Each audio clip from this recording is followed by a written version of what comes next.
Hey everyone, welcome back to Crypto Simplified. If you're holding Ethereum on Robinhood and want to transfer it to a personal wallet or another exchange in 2025, you're in the right place.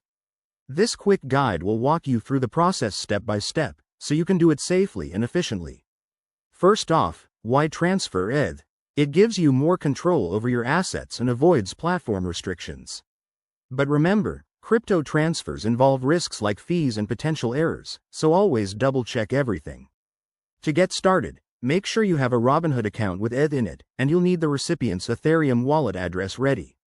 By 2025, Robinhood might have some interface updates, but the basics should stay similar. Step 1. Open the Robinhood app or website and log in securely. Use two-factor authentication for added protection. Step 2. Once logged in, navigate to the Crypto or Portfolio section. Here, you'll see all your cryptocurrencies listed. Step 3.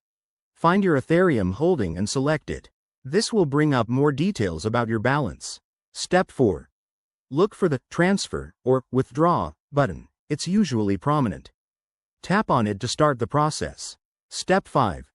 Choose the option to withdraw to an external wallet.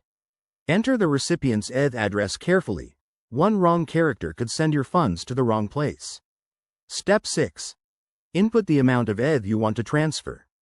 Robinhood will show you any network fees, which can vary based on blockchain congestion in 2025.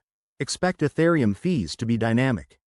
Finally, review all the details on the confirmation screen. If everything looks good, hit Confirm and wait for the transaction to process. It might take a few minutes to an hour, depending on the network. And there you have it.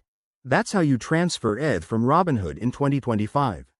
Always keep an eye on your transaction status and consider using a hardware wallet for better security. If you have any questions, drop them in the comments below. Thanks for watching. Smash that like button if this helped, and subscribe for more crypto tips. See you next time.